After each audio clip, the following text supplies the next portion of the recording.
Hey everybody, it's Master Gallengeist here, bringing you my Stranger of Paradise Final Fantasy Origin perspective. And this is a weird one. Now, I do have this Xbox, but I played this on PC.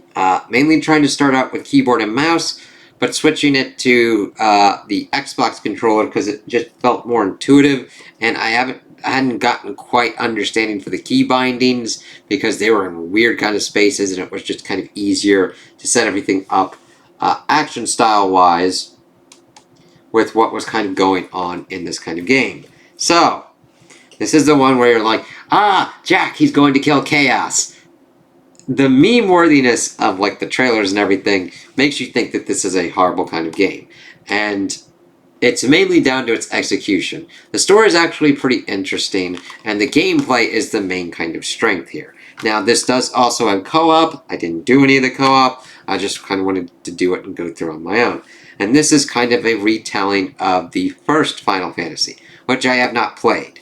But we pretty much get introduced to these characters, Jack, Ash, and Jed, and they're coming to the kingdom of Cornelia, and Jack's like, I want to kill Chaos. So we see that they have these crystals. The king's like, alright, fine, go to like this kind of shrine and kind of deal with this. And that's where we start getting introduced. It's pretty much dungeon-esque. It's actually kind of similar. I guess the people that made Nioh did this, and it's got very kind of Dark Souls kind of quality, where you fight these kind of enemies. If you die, you kind of lose your... you don't lose any kind of experience points, but you then have to like go to like a restart kind of point and everything, and you kind of have to build your experience back up. The job system is pretty interesting because you keep going through and you have to unlock and utilize these kind of skill points that you get for leveling up to kind of open up higher kind of tier jobs and juggle them and everything. And the job system's actually pretty fun. Gives you different kind of weapons that you do. And then, of course, there's the whole kind of gear. The gear I didn't really get that much into. There's like an optimization button, so I just fucking use that to kind of go through. I'm like, it seems more like it just dumps gear on you, so it's just easier to let the system decide it for you, which usually is not the kind of case. Usually I'm trying to figure out what's kind of going on, but since you're switching around different kind of jobs and having to level up different kind of jobs, I would not recommend just completely going through and just like picking it out one by one. You just get flooded with it. It's just gonna be like, I'm being covered by pancakes. How do I get out of this fucking thing? So just be careful with that. But my greatest strength is the gameplay, because I pretty much played Jack going through and just fucking shit up, and then eventually I was pretty much Paladin most of the time as I'd eventually got to that.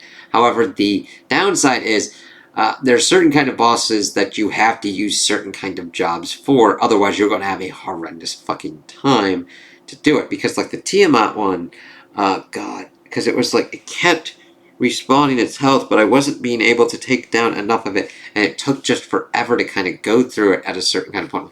Fuck you. There were a couple points where I got stuck on certain kind of bosses because of that kind of thing. So you'd be very careful. You have to go around and level up. Make sure you have different kind of saves so that way you can do that and go back and potentially level up certain kind of other ones. That one, the Kraken one, the Darkness one at the end.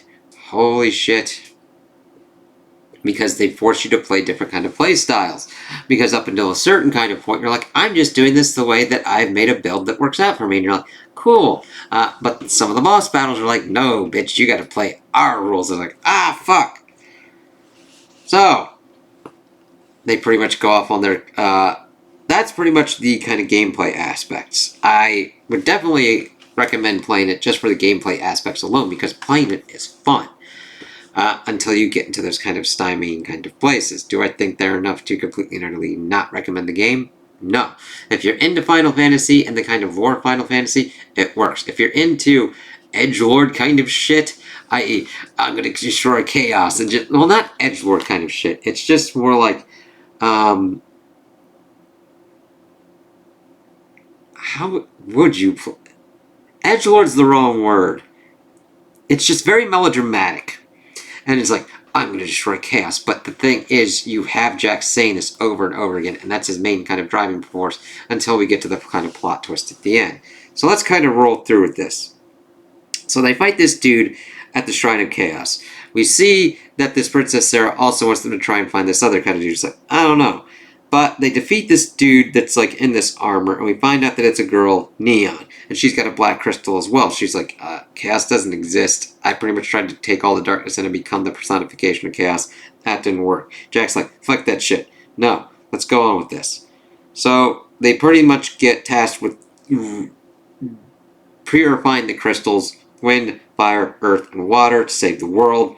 They pretty much hook up with this dark elf, king of the dark elves, Astos, and points them pretty much to all the different kind of ones. They start off with the wind one and fight Tiamat, but then they get introduced that reverse to another defeated hero, Sophia. So everything's kind of working out.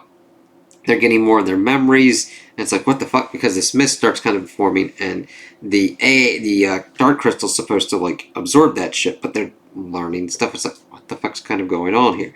Taking off other kind of ones as well, and learning that there's other warriors, but that Neon is not like them. She was born in Cornelia, and that the crystal was given to her by Astos. And they're like, what's kind of going on here?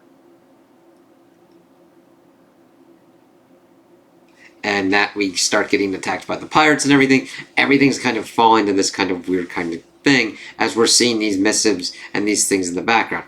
That's the kind of downside for this as well. It follows a lot of a Dark Souls kind of thing where you got to read this kind of shit to see what's going on. And you're like, what the fuck's...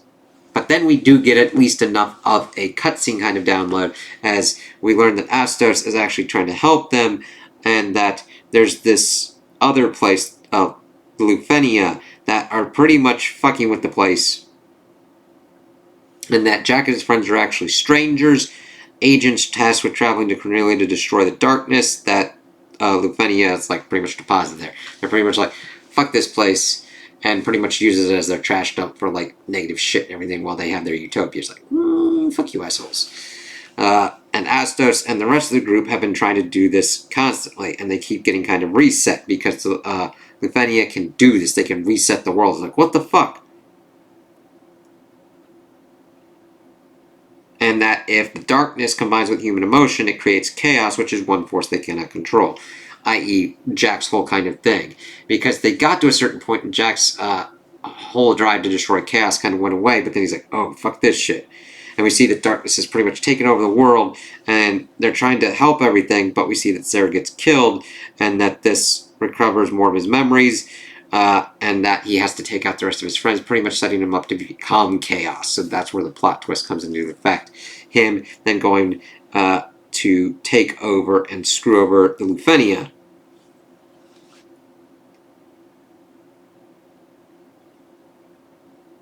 And he absorbs the darkness manifest and becomes chaos, and that the Lufenia kind of throw him back like 2,000 years in the past, and it's found by Ashja, Neon, and Sophia, and they're like his first four fiends, and become his four fiends, laying the groundwork to pretty much create the Warriors of Light to amp them up and make sure that they can deal with this shit.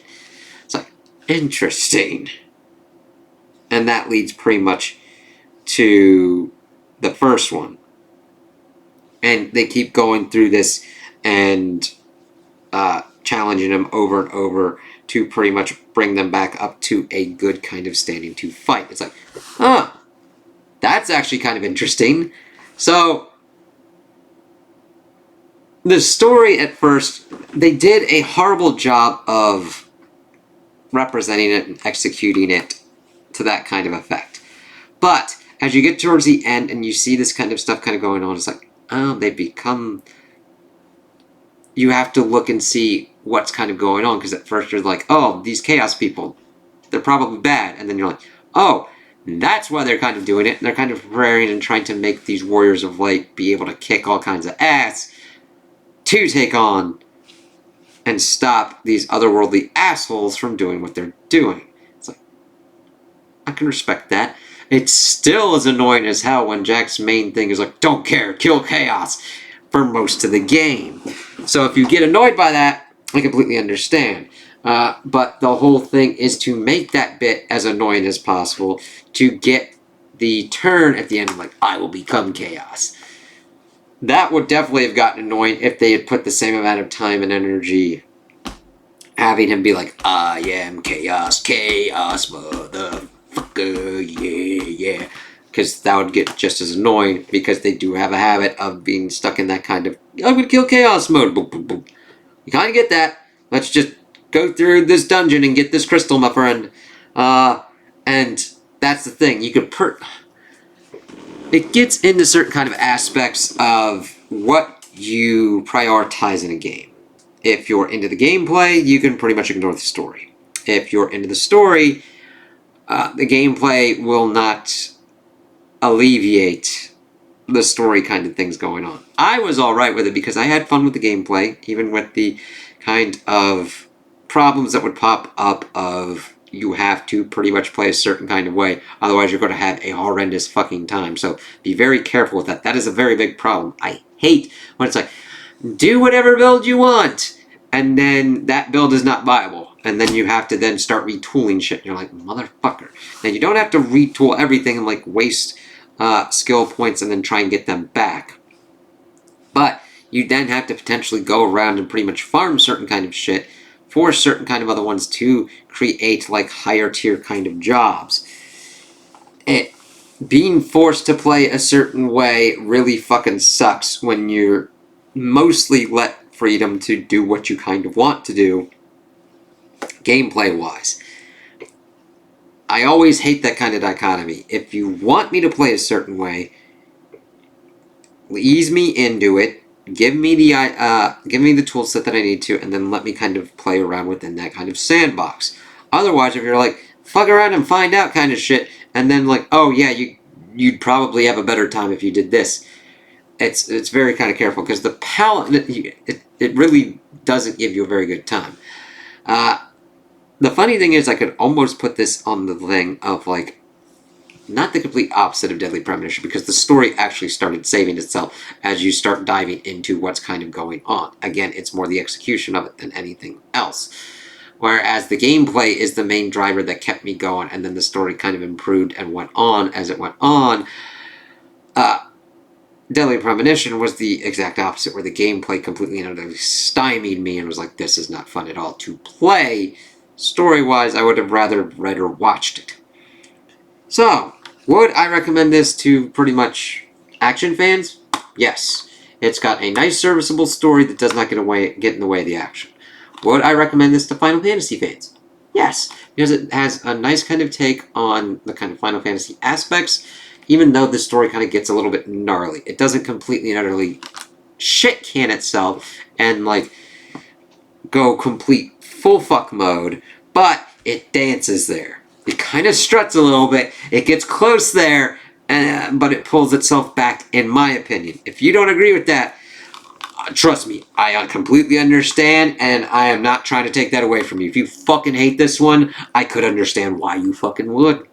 And I wouldn't take that away from you. I'm like, yep, totally get that. It's a very weird game where I could be like, I like this and had fun, but if I met somebody that said, I fucking hate this and I think it's the worst game ever, I would not argue with them. I'd be like, I get why you would say that. I'm not going to stand here and say that like it's the best game I ever played or anything like that, but I don't feel that my time was wasted and I had enjoyment out of it. I won't defend it to being the best Final Fantasy game ever or anything that would be in the top kind of ones. Ooh, ranking-wise, how would I put this? Because, of course, I've got my other Final Fantasy series perspectives. I almost would not put it in there, but I would definitely put it above Final Fantasy X for me. 10 is my base, i.e., I don't think it's bad, I don't think it's good. It's like that kind of middle base one that I'm looking for a Final Fantasy. This one would definitely be in the upper kind of tiers of them, and not like Final Fantasy Type 0 or 8 or any of the weird fuckers that like was like, hey motherfucker, what you got on tap? And I was like, no! Stop what you doing! Fuck me! I just laugh and giggle at this game. Shit, man. So, Yeah, action, yes, that's the biggest kind of component on this. Story and world building, definitely there, though in some kind of annoying kind of ways, mainly with trying to read certain kind of aspects, read certain kind of missives, actually have to find fucking things around in the dungeon to actually read. So, yes, that'd get annoying. But, decent character development, decent world building, decent lore building. Yeah, definitely recommended on those kind of strengths. So those are my opinions on the game. Tell me what you guys think in the comments below. If you liked it, if you didn't like it, if you agree with me, if you disagree with me. Also like and subscribe, and I hope you have a good day.